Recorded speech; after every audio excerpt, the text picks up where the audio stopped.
Mindset Athlete Podcast, and I'm your host, James Roberts. I'm a two-time Paralympian and owner of James Robert Fitness, which is an online training, nutrition and mindset coaching business. First of all, I'd like to thank Lauren Williams for suggesting this quote to the show. An athlete is a mindset. It's how you prepare, think and execute. Not because of some elite status or physical stature. Anybody can be an athlete. By Chris Harth. And each week on the Mindset Athlete, we like to bring you inspirational athletes, a message, or experts talking about human optimization to teach you how to change your perception of your mindset and become 1% better. And the topic today is how to achieve less with more. And a lot of people say to me, James, I struggle with my motivation. So I'm going to come with you with a solution now to this dilemma. It comes down to two things, and the analogy I'm going to use is a garden hose. For the Northern Hemisphere, it's a bit stupid because it's winter and not like to use your garden hose for obvious reasons. Be it if you're in the United States and you're in a northern state, that'd be a very stupid thing to do because you're going to freeze the pipes. But obviously, that aside, and the tangent aside of the metaphor I'm going to use for motivation with the garden hose is you have two options. You get a slight bend in the hose. What do you do? Option one is obviously crank up the pressure down the other end of the tap and force the water through. Or option two is to untangle the knot, or multiple knots that's in there. Obviously, the more knots there are, the more friction there's going to be, and this actually comes to where physics comes involved of relatable action. So if I rewind back in terms of how do we get to this state of affairs where you get the best bang for your buck, it comes back to prehistoric times of why was it easy for people to be able to migrate and obviously grow their cultures out and have more land, agriculture, animals, etc. It's easier from Europe to Asia than it is from north to south, and the reason why that is, and I'll give some context as well, is it's very, very difficult for somebody to grow Florida oranges in Canada because of the climate, and it's more in tune with the climatic. I'm not trying to get too sciencey with this one, but the climatic aspect of we're pretty much similar going from east to west. I would say there's a little bit more complex than that, but ultimately we are creatures of habit. The thing that is most convenient and easy to come by is what we will tend to gravitate to. It doesn't matter how much motivation we have initially to overcome a goal. Eventually we're going to succumb to the status quo and societal pressures, because coming back to my point of the title of the video, it's effort. The brain, the body wants to conserve energy. So be it the things that have become popular culture are easy, scrolling through your phone, watching television, watching me on social media, listening to me on a podcast. That requires no effort at all to be able to do. But when it comes to wanting to transform your body, it comes to the dilemma. It becomes difficult because you either haven't got the experience, you haven't got the staying power, because if I use from a strength perspective, if you did 100 push-ups a day over a series of months, your you're going to become reluctant to want to do that after a while, because the body requires a lot of energy to expend to do it in the first place, and then thus the novelty wears off. Whereas if you do the opposite, baby steps, did one push-up every day for 100 days, it doesn't require a lot of effort, and pretty much it's more like the analogy of the tortoise and the hare. It's a tortoise approach, but it's going to get you there in the end.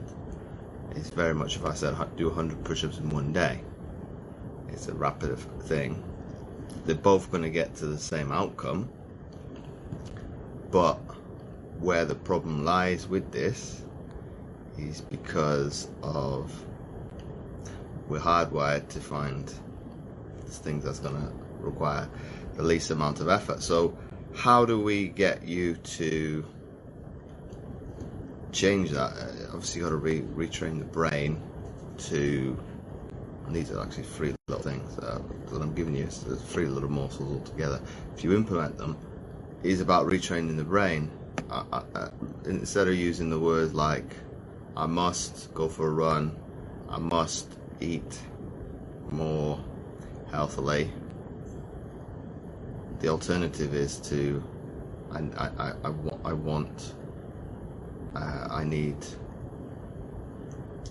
trying to put it into a positive spin of, it's not negative, it's I get a reward out of doing it, because if I didn't do it, or get the actual, what's the word I'm looking for, it's not get to, as in it's a reward, if you look at it more from a positive step, in terms of, if I wasn't able to do it,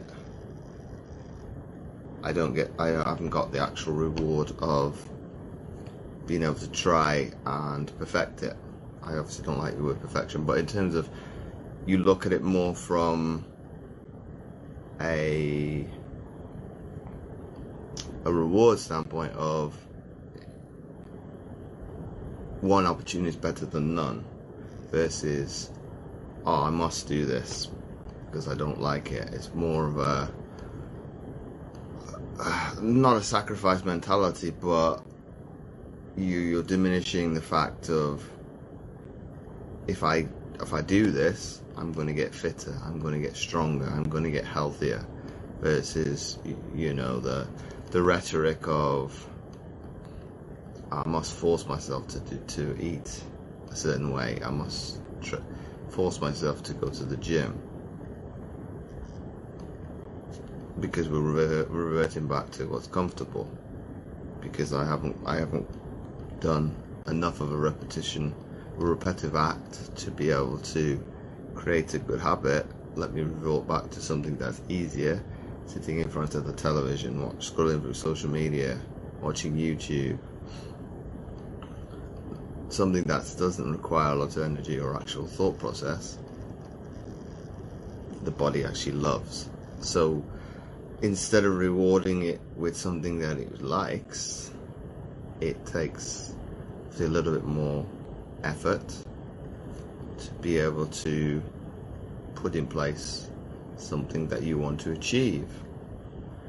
Obviously the body's happy at the end of the day because it's getting rewards as well, because if you are in a better state of mind, you are a better state of health, you're a better state all around, more confident, higher self-esteem, and the list goes on.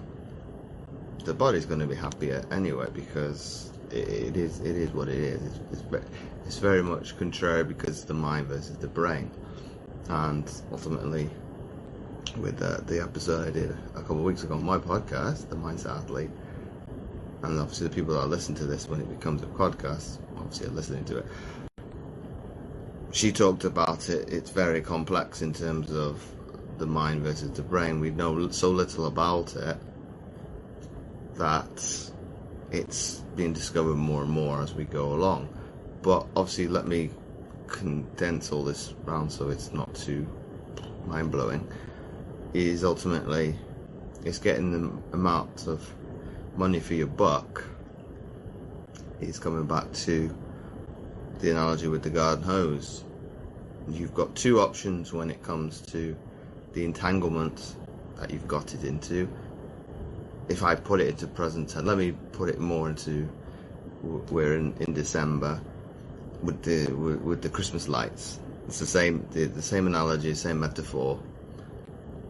Do you force it and try and pull them apart, or with the garden hose, of watching this later on and listening to it in the spring, the analogy is both the same. Do you force the water through, thus being able to forcefully push the water through to get it out to do whatever you need to do in the garden, or do you go back and take the effort to untangle the knot and spend the meticulous minutes that you need to read the rewards?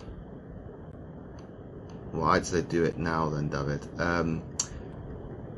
It's no time like the present. In terms of you see that you want to change it, do it now, because you're actually getting ahead of the curve.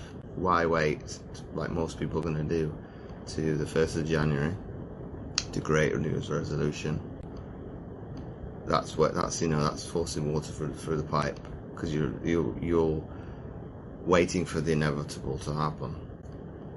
Ultimately, it's a choice. But where I'm going with this is remembering motivation is so complex, as it's not a case of want or need to change, because ultimately motivation is change. It's just depending on how you look at it, because it's very easy for me to say, why can't people eat more healthily? Why can't people why can't people drink more water? Why can't people have better sleeping habits? That's a different topic altogether, the one with the caffeine and the sleep.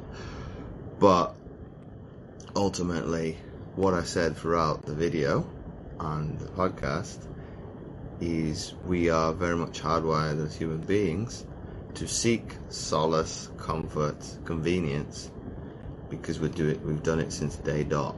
If it requires least amount of energy, we're going to do it to survive. Ultimately, it was to conserve energy, keep warm, whereas we've solved that with central heating, housing, and obviously clothing with more man-made fibers. But where we've not fully grasped the actual bang for a buck is the brain, because ultimately it's still hardwired as it was in prehistoric times of fight or flight, and ultimately there's now 3Fs with the freeze, and then pretty much this year has proven that with COVID. Either people have got frightened, fearful, and have resulted to doing drastic things, thus doing stuff that's very unnatural for them to do. They wouldn't maybe have resorted to, squandering for toilet paper. But so don't go off on a tangent with this. It needs to be a resourcefulness of, when it comes to motivation, you have two choices. You take the novelty approach and force something through, thus not really probably changing it, which a lot of people do. If they look at the be it the pills, all the dietary products out there, the drinks, you name it, that's forcing change because it's convenient. I want to be able to get from here to here in the quickest time possible. Physics. I've said it from a sport perspective. A to B as quick as possible. If I don't like the process, oh well. that's not grasping the psychological impact of change, because what I've talked about more on Facebook, but not so much on the podcast, is that it's either process driven or results driven. It's going to work for some, for the majority it's not. However, what needs to change is the identity, because what I said a few weeks ago is you have a culture clash or rams butting heads, because what you've come to impose as your change, and your previous identity of being whatever it is, you input what that looks like now, and your future self, they're not in alignment. So ultimately, it's pretty much like motivation pushing water through a hose that's got a kink in it. Yes, it's going to come out. Yes, there's going to be results. But what it's going to kind of go all over the place. If you don't grasp a hold of the hose, it's going to go crazy, and ultimately it's not very efficient. Whereas versus if you changed your identity, they're all both going to come into alignment, the process and the outcome. The outcome's going to come anyway, but you have changed. Thus, you've taken the knot out of the garden hose, or taken the multiple knots out of the Christmas decoration, Christmas lighting.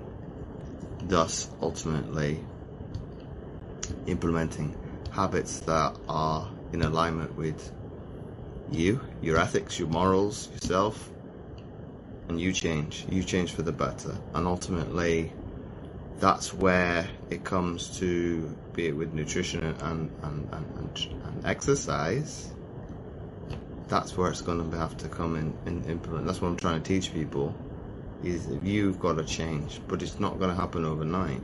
It's going to happen, you've got to make things that are easy.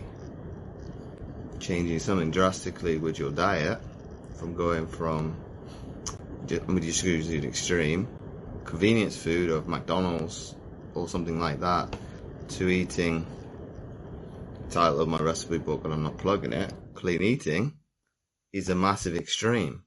So thus, it exemplifies that analogy with the garden hose. You're trying to force something through that you're not ready for, and ultimately you're going to come unstuck, because you're either going to do it for the short term of possibly getting ready for Christmas. It's probably a little bit later than people would be doing that. They'd already have done it. But is that so you can go and eat and drink to excess?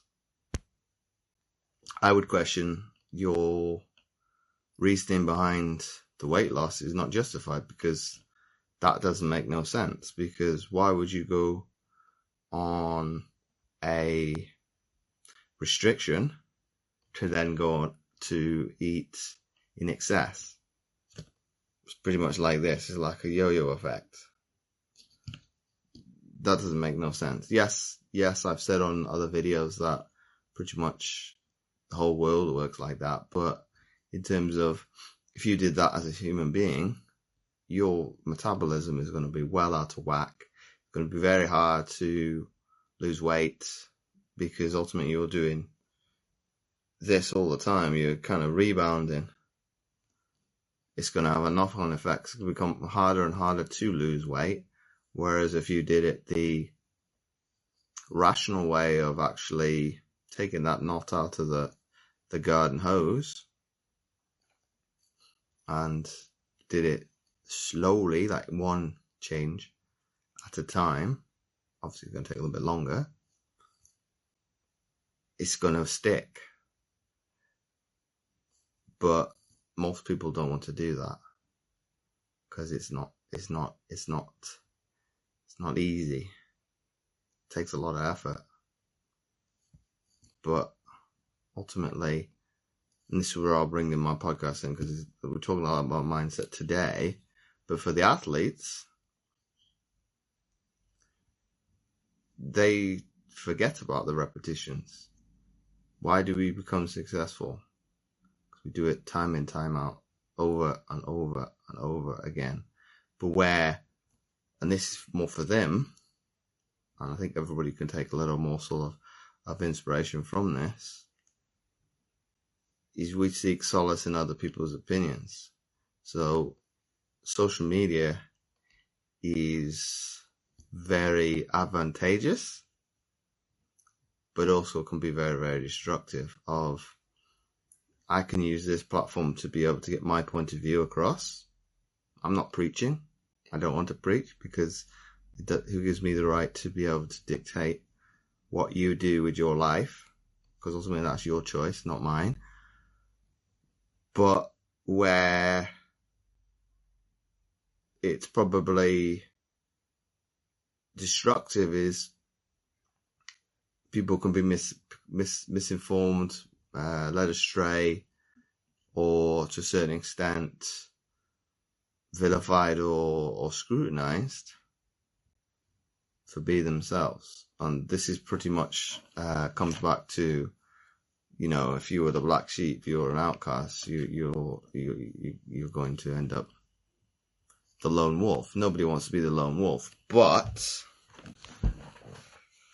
I've said this on past videos as well. I'm quite content with being the black sheep or the lone wolf, because if I can think for myself, and the book that I'm reading, Atomic Habits, talks about this, people are more likely to do something wrong to fit in with societal norms, than think for themselves.